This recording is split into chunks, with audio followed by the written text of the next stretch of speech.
ஆதியே துணை மரளி கெதிண்டா சாலை ஆண்டவர்கள் மெய்மதம் மெய்மன ஞானம் விந்தையவு மல்கி யாமத்தின் வெளி விரவியே கலந்திட்டவரு விதியென்ற எல்லையில் திரும்பி வந்தவர் மேதினீதனில் இல்லையே. விதியென்ற எல்லையில் திரும்பி வந்தவர் மேதினீதனில் இல்லையே. எல்லோருக்கும் நமஸ்காரம். இவ்விரிபுவன வேதமாமறைகளின் அதிகாரண செழுங்கலை கருவூலத்து ஆண்டவர்கள் திருவாயூரை விரிப்பு. இந்த மெய்ப்பாதை வேறு. வேதம் ஆசான் திருமேனி. வேதம் ஆசான் திருமேனி. வேதத்தை ஓதினாலே புண்ணியம். வேதங்கள் பூராவும் தித்திக்கின்றன. வேத ஏட்டில் எழுதியுள்ளதை படிப்பதன் பயன் இறைவனை காண்பதுதான்.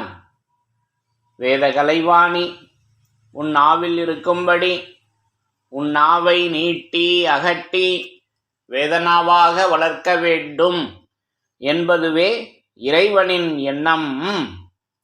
வாடாத கன்னி வயது பத்தான ஏடான கலைமகள். கலைமகள் வாசம் செய்யும் நாவினை உடையவர்களே மறைமொழி மாந்தர். அவர்களே என் ஆசான். ஓதுமதி வேதகலைவாணி எந்தன் உளம் குளிர நாவில் நின்று முழங்கும் காப்பே. முதுமொழி திருவருள் புதுமை சிந்தும் இமயமகா மேருகிரியின் தவராஜரான பிரம்ம கவனாதியம் கொடு சர்வ புவனாதியம் எங்கும் கனித்து உலாவி வரும் வரப்பிரலாப கலைவாணி. முற்ற திசையில் தாய்முகம்மது முன்கலைவாணி தேவியே. கலைமகள் பேசுவது முதல் நூல், அது ஆதியனாகிய முதல்வர் பேசுவது. கலைமகள் பேசுவது முதல் நூல், அது ஆதியனாகிய முதல்வர் பேசுவது. தலைவன் தன்னை அறிந்தவனே குலத்தோன் என்று திருவேதம் உமக்கு உரைக்கச் சொன்னது எம்மை என்ற நமது பெருமானவர்களின் உத்தரவின்படி நமது பெருமானவர்கள், நமது தெய்வம் அவர்கள் அந்த பூரண புதையலில் அருளியுள்ள மௌனதாரையின்படி திருமறை குருபெருமானாக, திருமறை குருபெருமானாக, எப்பவும் அந்த குருபெருமான், அந்த நந்தி பகவான் நமக்கு திருமறையாக, திருவேதமாக, நூலாக, கிரந்தமாக, ஆகமமாக, சுருதியாக, ஏடாக, வேதாந்தமாக, வேதம் ஆசான் திருமேனியாக, அந்த திருமறை குரு தீன் திருமேனியில் நமக்கு எப்பவும் அந்த பரிசுத்த ஆவியாக அவங்க விளங்கி கொண்டு ஏச்செல்லாம் கடந்த குருநாதர் சொல்வார் இல்லாட்டா என்னூல் பார் சொல்லும் சொல்லும். அந்த நூலானது, அந்த வேதமாகிய அந்த வேத நூலானது நமக்கு எப்பொழுதும் அவர்களாக, அந்த உடலாக, அந்த பரிசுத்த உடலாக, அந்த பரிசுத்த தேகமாக, அந்த பரிசுத்த தூலமாக நின்று அவர்கள் எப்பவும் நமக்கு சொல்லிக்கொண்டே இருக்கின்றார்கள். அப்போ அந்த தெய்வ திருமேனியிலிருந்து என்றும் அழியாத அந்த வேத வாசகத்தின் சிறப்புகளை ஒவ்வொன்றாக படித்து தரிசனை செய்து வருகிறோம். அப்போ அந்த அழியாதது எப்படி இருக்கிறது? அது அந்த வேத வாசகம் அழியாதது. அப்போ அந்த அழியாத வேத வாசகம் அது என்றும் அழியாது, அது என்றும் மாறாதது, அது என்றும் வாடாதது. அந்த இறைவனுடைய அருள் வர்ஷிப்பாகிய அந்த வேத வாசகம்.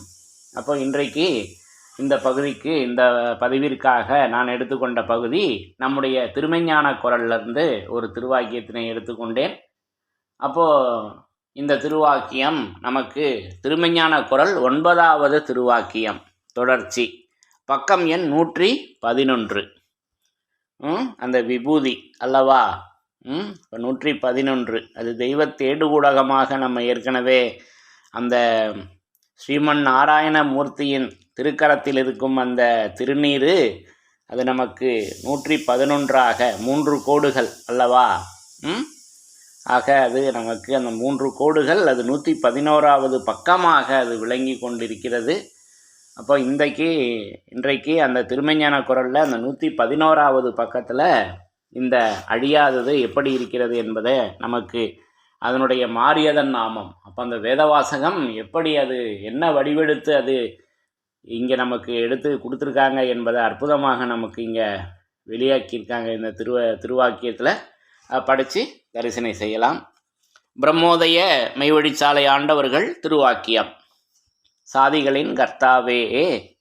திருமெஞ்ஞான குறள் 9வது திருவாக்கியம், பக்கம் எண் 111. வேதத்தை பலதரம் ஓதினேன் என்கிறானே, அதற்கு மெய் அர்த்தம் தெரியுமா? வேதத்தை பலதரம் ஓதினேன் என்கிறானே, அதற்கு மெய் அர்த்தம் தெரியுமா? அர்த்தம் தெரிந்தா ஓதுகிறான் இல்லை. அப்போ இந்த வினாவை எழுப்புறாங்க. இப்போ வேதத்தை பலதரம் ஓதினேன் என்கிறானே, அதற்கு மெய் அர்த்தம் தெரியுமா? அர்த்தம் தெரிந்தா ஓதுகிறான் இல்லை. அப்போ தெய்வம் அவங்க இப்படி ஒரு கொஞ்சம் கோபக்குறியோடு இந்த திருவாக்கியத்தை வெளியாக்குற மாதிரி தோணுது அல்லவா?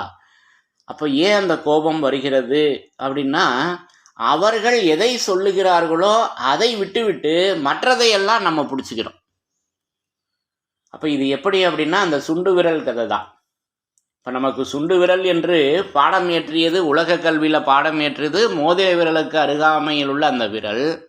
ஆனால் செயற்செய்கை அடையாளத்தோடு பார்க்கின்றப்ப நம்முடைய பெருவிரலாகிய அந்த கட்டை விரலாகிய அந்த பெருவிரலானது செயலடையாளத்தோடு பார்க்கின்ற பொழுது சுண்டு விரலாக இருக்கிறது. அப்போ இதை போலத்தான் இந்த மெஞ்ஞான வாழ்வில் மெய்வாழ்வில் மெஞ்ஞான மகத்துக்கள் அசலை சொல்லி வர நமக்கு அது நகலாக புழக்கத்தில் இருக்கு அல்லவா? அந்த நகலே அசலாக நம்ம நினச்சிக்கிட்டு இருக்கோம். அதை நம்ம நினச்சிக்கிறோம். அதனால் அந்த கோபக்குறியோடு கேட்குறாங்க. அப்போ அந்த மெய் அர்த்தம், அப்போ மெய்யாகிய அர்த்தம், அப்போ அந்த மெய் அர்த்தம், அப்போ அது யதார்த்தம். யதார்த்தம் அப்படின்னு ஒரு வாசகம் இருக்குது. யதார்த்தமாக சொல்லுங்கள், யதார்த்தமாக இருக்கிறவர் அப்படின்லாம் நம்ம உலக வாழ்க்கையில் சொல்கிறோம். யதார்த்தமாக சொல்லுங்கள் அப்படின்னு மெஞ்ஞான விளக்கங்கள் பேசுகிறப்ப இது நமக்கு என்ன தெரிஞ்சிருக்கோன்றதை யதார்த்தமாக சொல்லுங்கள் அப்படின்னா, யதார்த்தம்னா மனசில் பட்டதை ஓப்பனாக சொல்கிறது. அப்போது எது அர்த்தமோ அதுதான் யதார்த்தம். அப்போது யதார்த்தம், அப்போ அது நமக்கு பல இடங்களில் அந்த யதார்த்தத்தை குருவாகவே வைக்கிறாங்க. அப்போ நவக்கிரக கோளறிவாளராகிய யதார்த்த ஓர் தேவகுரு இல்லாது கல்வி வீடு பதம் காண முடியாது. திருவருட்குறள் முதல் திருவாக்கியம். மெய்க்கல்வி கலாசாலை அல்லவா? அது திருமெஞ்ஞான குறளையும் அதுதான் நமக்கு எடுத்து வைக்கிறாங்க. ஆக இப்படி நமக்கு அந்த யதார்த்தம், யதார்த்த குரு, அதை தெய்வ தேடு ஊடகத்தில் வழங்குறப்ப யதார்த்த குரு மகா மகத்து வெண்ணும் என்று நமக்கு தெய்வ தேடு ஊடகத்தில் பேசி வர்றாங்க. அப்போது நற்கரும வழிபாடு மான்மியத்தில் அந்த யதார்த்தத்தை பற்றி பேசி வர்றப்ப யதார்த்த கோடு என்னும் மூலபண்டார மேடாசனம் என்று மூலபண்டார பகுதியில் பேசி வர்றாங்க. அப்போ யதார்த்தம் என்பது கோடாக இருக்குதுங்க. அந்த கோடு தான் விபூதி. 3 கோடுகள் அல்லவா? அதை எப்படி வேணாலும் நம்ம பொருத்திக்கலாம். அப்போது அணில் என்ற அந்த விலங்கினம் இருக்கல்லவா, அதில் ராமபிரான் அவங்க தன்னுடைய திருக்கரத்தால் வருடினாங்க, அந்த கோடு உருவாயினது என்றெல்லாம் நம்ம சம்பவங்கள் கேள்விப்பட்டிருக்கோம் அல்லவா? அப்போ அவங்க திருக்கரத்திலால் வரைந்த கோடு அது. அப்போ அது கோடாக எழுதும் பிரான் பாடம் என்று நமக்கு அந்த கோடை பற்றிலாம் விரித்து வர்றாங்க. அப்போ அது யதார்த்த கோடாக அது இருக்கிறது. அது கோடு கண்ட துவாரகால் கையிலே நாடி ஈந்ததை வாங்கி நவில்வீரே அப்படின்லாம் அதை பேசி வர்றாங்க தெய்வத்தேடு ஊடகத்தில். அப்போ அந்த யதார்த்தத்தை ஜீவசிம்மாசனம் பருவத்தில் நமக்கு மிக மிக எளிமையாக அந்த விஞ்ஞானத்தை எடுத்து வழங்குறப்ப நற்கரும வழிபாடு எளிதில் படும்படியாக எடுத்து அவர்களுக்கு அதிசயம் பிறங்க வினாவிடையாக எல்லோருமே இந்த மெஞ்ஞானத்தை அடைந்து விடுகிறது மிக எளிமையானது என்று பேசிக்கொண்டு வந்துவிட்டு, இப்போ மிக எளிமை மெஞ்ஞானம் எப்படி? வினாவிடையின் மூலமாக இந்த மெஞ்ஞானத்தை அடைந்து விடுகிறது மிக எளிமையானது என்று பேசிக்கொண்டு வந்துவிட்டு, ஆனால் இதற்கு யதார்த்த வைராகியம் ஒன்று வேண்டுவது என்றும். அப்போ இங்கே யதார்த்த வைராகியம் அது ஒன்று, அது ஒன்றாகிய அந்த வைராகியம். அப்போ அவர்கள் விருப்பு சொர்க்கம், அவர்கள் வெறுப்பு நரகம், இது ஒன்றே வேதம். அப்போ அந்த யதார்த்தம் எது அர்த்தம், அது மெய் அர்த்தம். ஆக இப்படி அந்த வாசகங்களுக்குள்ள இவ்வளவு விஷயங்களை நமக்கு வச்சு கொடுக்குறாங்க. அப்போ மெய்யர்த்தம் தெரிந்தா ஓதுறோம் நம்ம, சுண்டு விரல் கதை மாதிரி தான் இருக்குது. அப்போ பெரியோர்கள் ஒரு பொருளை, மெய்ப்பொருளை, அசலை சொல்ல, நமக்கு இந்த நகலுக்கும் அந்த அசலனுடைய நாமத்தையே எடுத்து வச்சிருக்கிறதுனால, ஏன்னா இதுக்கும் ஒரு பேர் சொல்லி கூப்பிட வேண்டியது இருக்கே, அப்படி இருக்கிறதுனால நம்ம ஏன் பாருங்க இதை தான் சொல்லி வர்றாங்க. அப்போ உடம்பினை பெற்ற பயனாவதெல்லாம் உடம்பினுள் உத்தமனை கான் அப்படின்னு அசலான உடம்பை பற்றி சொல்லியிருக்க. நம்ம அதுக்கு என்ன பொருள் எடுத்துக்கிறோம், நம்ம மாமிசமாகிய நம்ம மாமிச தேகம் இருக்குல்லவா, இதில் தான் அந்த உத்தமன் குடியிருக்காங்க அப்படின்னு நம்ம அந்த மாமிச தேகத்தில், இந்த நாத்த தேகத்தில், இந்த பீத்த தேகத்தில், இந்த இரத்த பித்த மூத்திரம் வச்சரச்ச பாத்திரம் என்றெல்லாம் அருணகிரிநாதர் பேசி வர்றாங்கல்லவா. அப்போ ரத்தம் கொழுப்பு மாமிசம் நிறைந்து நாரி அழுகி போகின்ற தேகத்தில் எப்படி இறை ஸ்வரூபம் இருக்க முடியும்? அவங்க பரிசுத்த ஆவியாச்சே, பரிசுத்தமானவராச்சே அந்த இறை ஸ்வரூபம். அப்போ அவங்க எப்படி இருக்க முடியும்? அப்போ அந்த உடல் என்பது அது வேதபோத நீத மந்திரங்கள் வேறு வேறு அனைத்தும் ஓருருவாகி உடம்பெடுத்து ஆகமமாகிய தேகம். அந்த வேதம் என்பது தேகம். மெய்பொய்யும் பிரித்து காட்டும் வேதமே தூளமாகும். நீதி உடல் ஆதி எடுத்து அந்த தேகத்தில் வேதமாகிய திருமறையாகிய நூலாகிய தேகத்தை இறைவன் சொல்லி இருக்க, நம்ம அதுக்கு எப்படி அர்த்தம் பண்ணிக்கிட்டோம்? நம்ம மாமிச தேகம், நம்ம இந்த தேகம் இதுதான் அப்படின்னு அதற்கு பொய்யர்த்தம் எடுத்துக்கொண்டோம் அல்லவா. அதற்கு தெய்வம் அவங்க இங்கே நமக்கு இதை எடுத்து உரைக்கிறாங்க. அப்போ வேதத்தை பலதரம் ஓதினேன் என்கிறானே, அதற்கு மெய்யர்த்தம் தெரியுமா? அர்த்தம் தெரிந்தா ஓதுகின்றான் இல்லை. அப்போ அந்த அர்த்தம் அது எது அர்த்தம்? அப்போ எது என்பது கேள்வி அல்லவா, அந்த கேள்வி தாங்க பொருள். அப்போ நம்ம கேள்வியை எப்படி தரிசனம் செய்திருக்கிறோம்னா, விடையாகிய வினா. அது கேள்வி அல்லங்க, அது பதில். அந்த கேள்வி என்பது அது பதிலாக இருக்கிறது. அப்போ எது அர்த்தமோ அதுதான் யதார்த்தம். அந்த எது என்பது அது கேள்வி ரூபமான செயலறிவு உரை அல்லவா. அந்த கேள்வியின் நாயகனாக அந்த விநாயகர், அந்த வெற்றி தருகின்ற நாயகர் அந்த நாவாக அல்லவா விளங்கி கொண்டிருக்காங்க. அது எப்பேற்பட்ட வினா? அது வினாவாக, அது வெற்றி தருகின்ற நாவு அல்லவா அந்த வேதனாவு. அது வலுனா, அது மறைனா, அது வந்தனா, அது போதனா, அது மக்கா மதினா, அது சீனா, அது திருவசன நாவு, அது அருள்மொழி நாவு. ஒளிநாடாவில் பேசி வருவாங்க.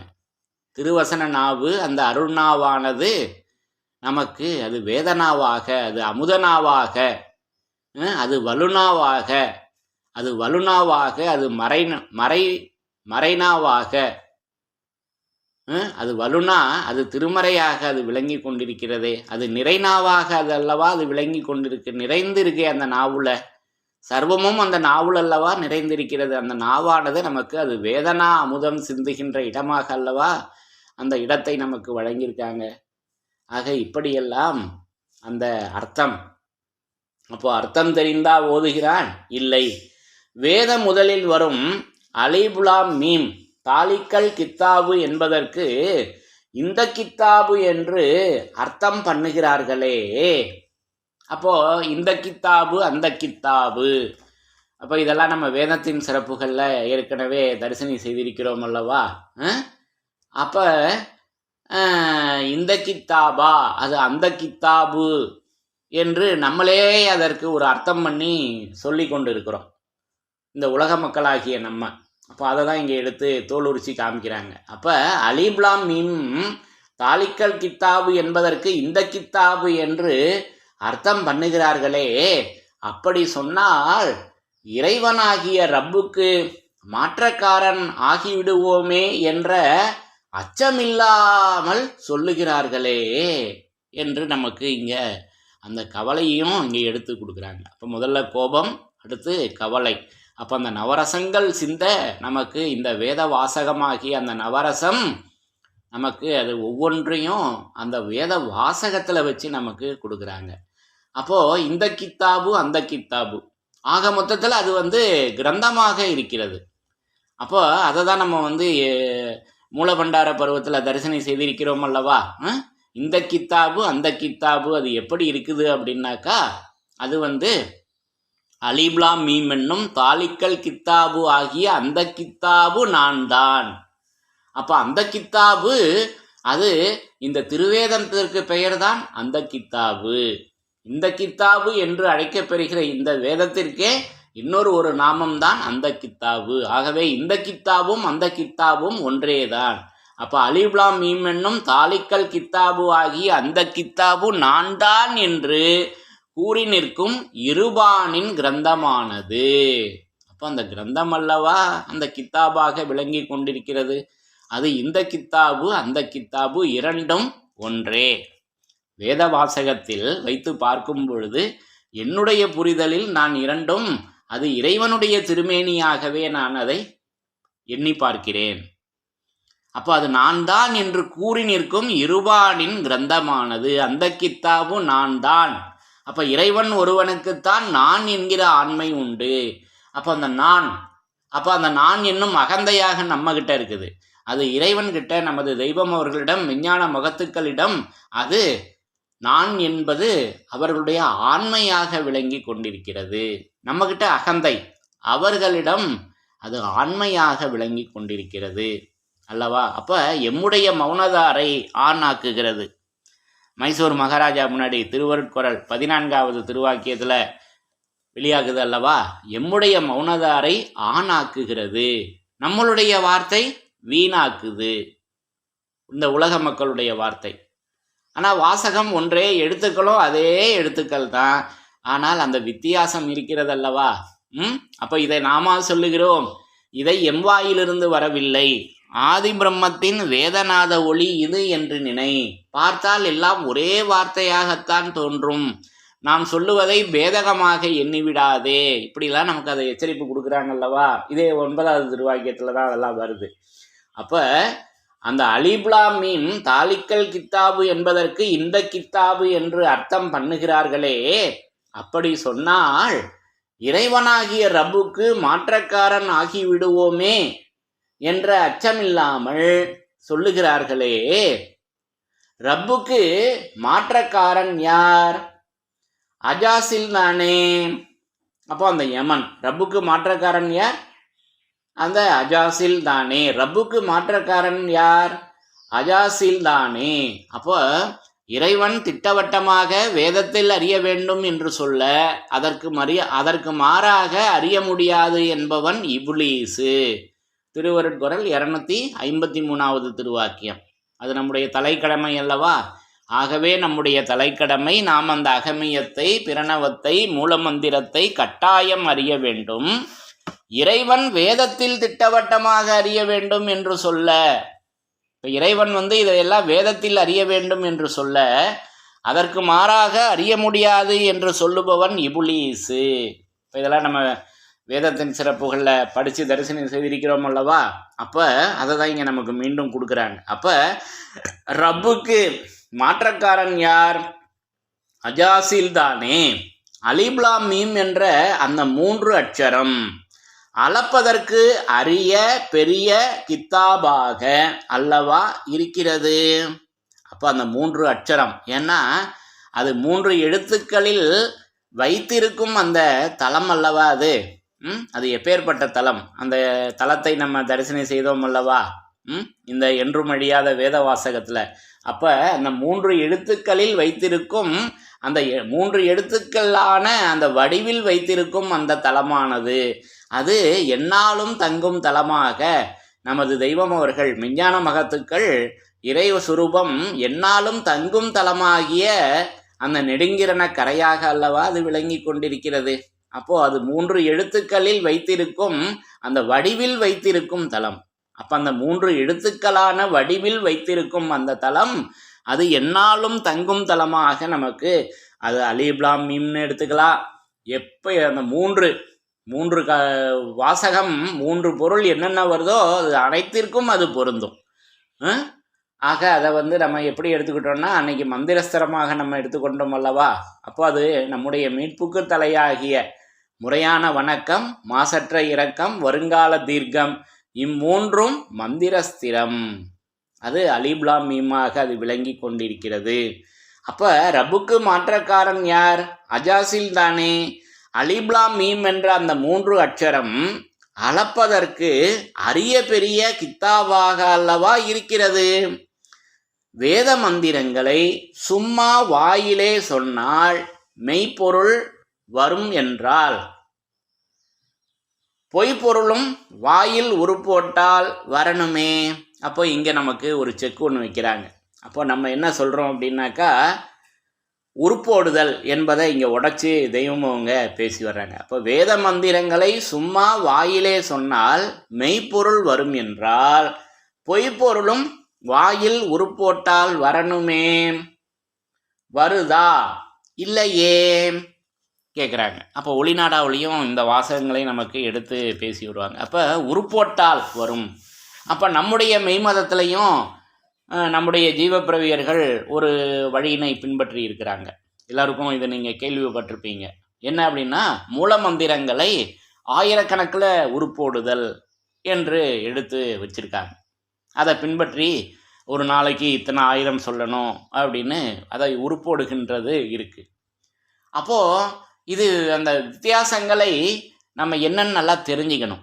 அப்போ பொய்ப்பொருளே, இப்போ அதுக்கு தெய்வம் ஒளிநாடாவில் நம்ம பேசி வர்றப்ப இதை நம்ம குறைவாக சொல்கிறதாக எண்ணக்கூடாது. அப்போ தெய்வம் இங்கே நல்லா விலக்கி காமிக்கிறாங்க. ஒரு 1000 ரூபாய் வரணும் அப்படின்னு பொய்ப்பொருள், ஒரு 1000 ரூபாய் வரணும், எனக்கு 1000 ரூபாய் வர வேண்டும், எனக்கு ஒரு 1000 ரூபாய் வர வேண்டும் என்று இப்படி வாயில் உருப்போட்டு கொண்டே இருந்தால் நமக்கு கிடைக்குமா? 1000 ரூபாய் வேணாம், ஒத்த ரூபா, 1 ரூபா. தெய்வம் அதை இறங்கி சொல்லுவாங்க, 1 ரூபா வச்சு உருப்போடு வருமா அப்படின்னு. அப்போ பொய்ப்பொருளே வராதே. அப்போ பொய்ப்பொருளே வராது என்றப்ப மெய்ப்பொருளாக வரும் அப்படின்னு கேட்குறாங்க. அப்போ இது எதற்காக எடுத்து சொல்லுவது என்றால், அதனுடைய உண்மை அர்த்தத்தை அறிந்து அதை செவியில் வாங்கி சிந்தித்து பிறரிடம் பேச வேண்டும். அப்பொழுது அதனுடைய மெய்ப்பொருள் நமக்கு கிடைக்கிறது அல்லவா. இதை நல்லா விளங்கிக்கணும். அப்போ அந்த உருப்போடுதல் என்பது அது என்னவாக ஆகணும்னா, அதை உச்சரித்தல் மட்டும் பத்தாது, அதில் நமக்கு என்ன தெய்வம் அவங்க விஞ்ஞான மகத்துக்கள் அந்த வாசகங்களில் என்ன சொல்லி வர்றாங்க என்பதை விளங்கி, அதை நமக்கே எப்போ விளங்குது அப்படின்னா, இதை எடுத்து பேசும்போது தான் பேசுகிறவருக்கே விளங்குது. அப்படி எடுத்து காட்டியதை மறுபடியும் சொன்னால்தான் விளங்குகிறது. திருமஞான குரலில் நம்ம தரிசனம் செய்திருக்கிறோம் அல்லவா. அப்போ நமக்கே எப்போ விளங்கும் அப்படின்னா, அதை எடுத்து சொல்லும் பொழுதுதான் அது நமக்கே விளங்குது அல்லவா. ஆக இப்படி அந்த செயல்முறையை எடுத்து வச்சிருக்காங்க. அப்போ வேத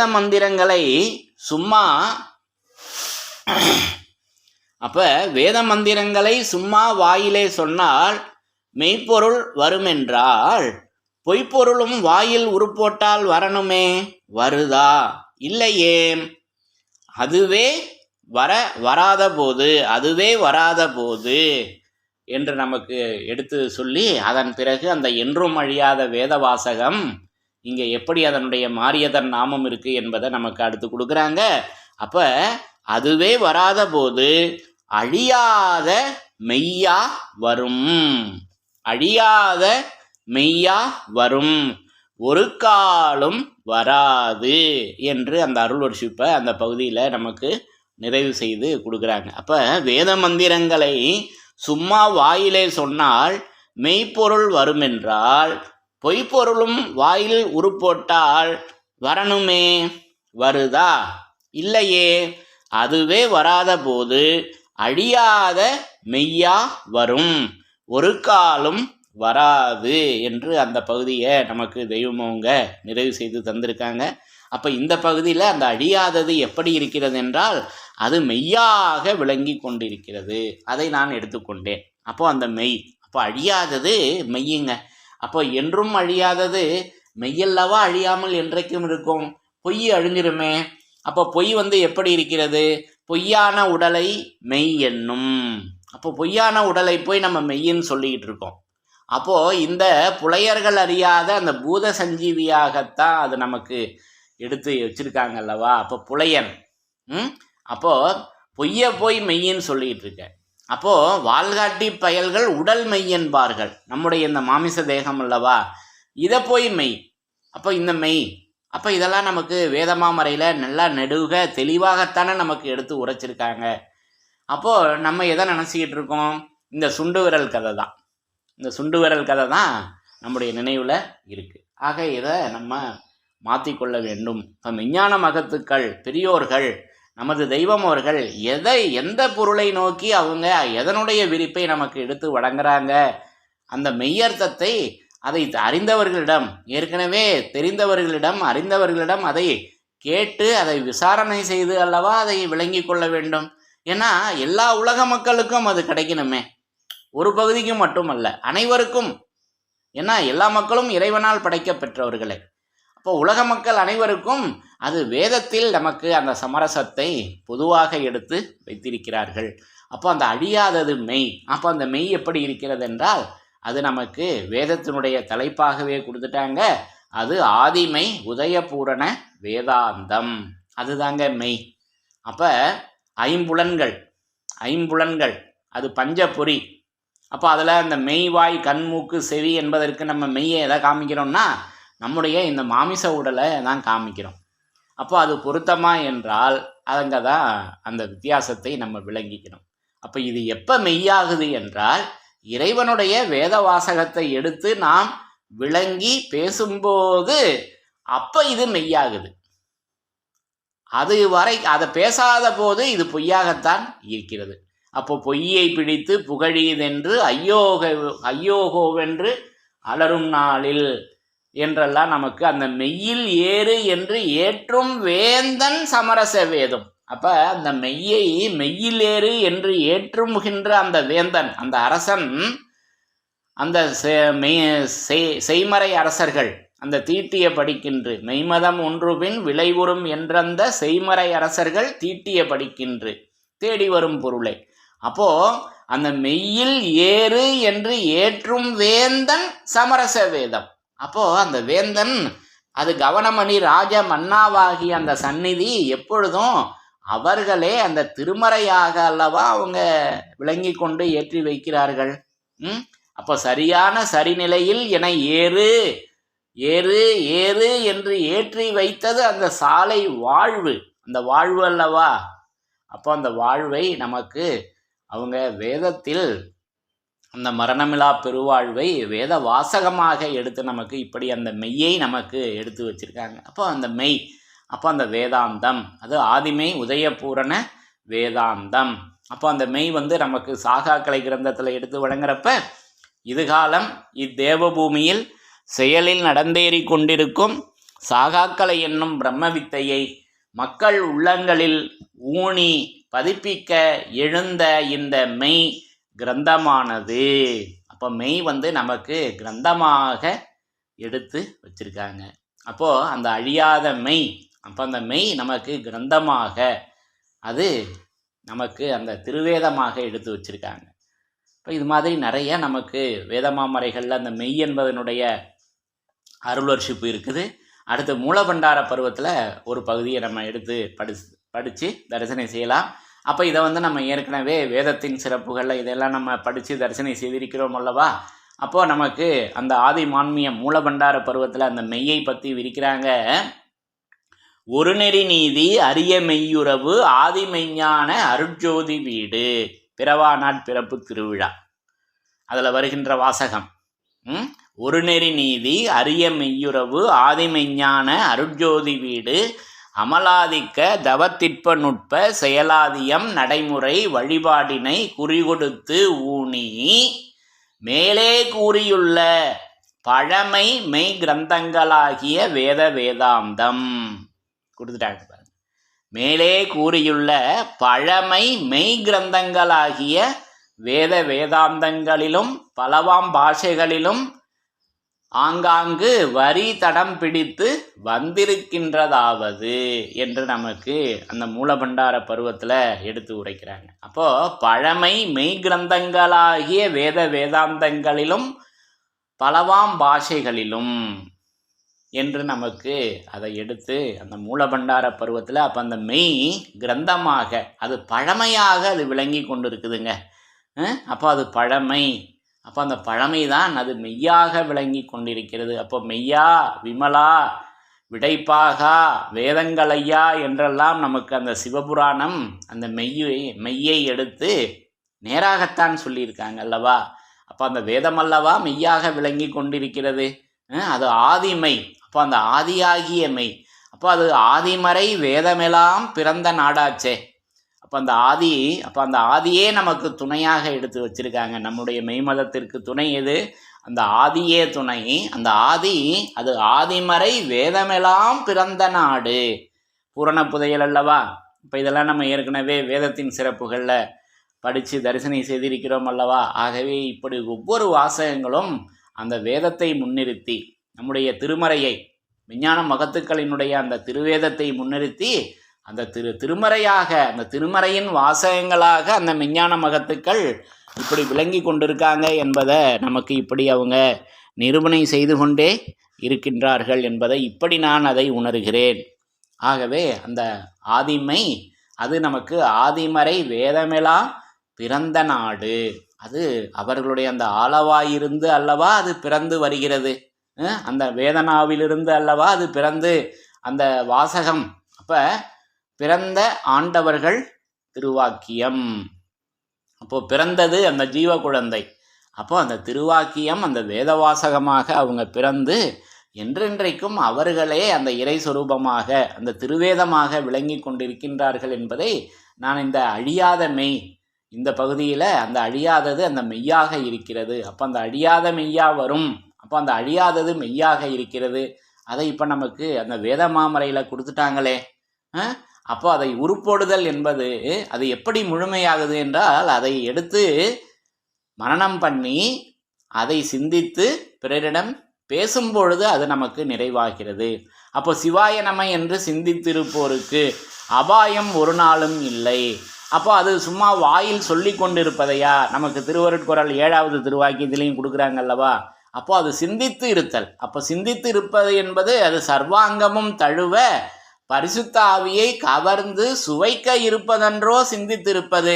அப்போ அது நமக்கு அது நிறைவாக ஆகிறது. அப்போ அந்த உருப்போடுதல் என்பது எப்போ நிறைவாகுது என்றால், அதை நமக்கு அதை சிந்திக்கும் பொழுது, அதை சிந்தித்து அப்போ ஒரு சாப்பாடு, அறுசுவை உணவு, விருந்து சாப்பாடு பரிமாறப்படுகிறது நமது இல்லத்தில், இல்லை உறவினர்கள் வீட்டில், இல்லை வெளியில் போய் ஹோட்டலில் போய் சாப்பிட்றோம்.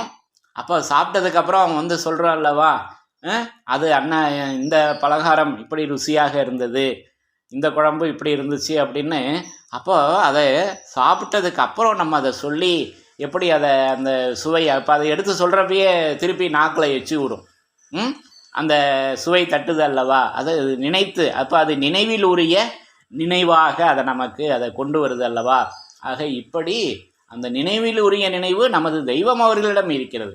அந்த நினைவை நம்ம எடுத்து வச்சுக்கலாம். அந்த நினைவு நமக்கு வேத வாசகமாக அது படைக்கப்பட்டிருக்கிறது. ஆக இப்படி அந்த அழியாதமை நமக்கு கிரந்தமாக, அது பழமை மெய் கிரந்தமாக, அது திருவேதமாக, திருமறையாக, வேதமாசான் திருமேனியாக அந்த அழியாதமை நமக்கு இப்படி வைத்திருக்கிறார்கள் என்பதை நான் இந்த பகுதியிலிருந்து இதை நான் இப்படி எடுத்துக்கொண்டேன், விளங்கி கொண்டேன் என்று கூறி, அந்த மெய்யானது, அந்த திருவேதமாகிய மெய்யானது அது என்றும் அழியாதது, அது என்றும் மாறாதது, அது என்றும் வாடாத அந்த வேதவாசகம் நமக்கு அந்த அழியாத மெய்யாக படைத்து அது திருவேதமாக வழங்கியிருக்கிறார்கள். வேதம் ஆசான் திருமேனியாக அது நமக்கு வழங்கப் பெற்றிருக்கிறது என்று கூறி, என்றும் அழியாத அந்த வேதவாசகத்தின் சிறப்புகள் தொடரும்.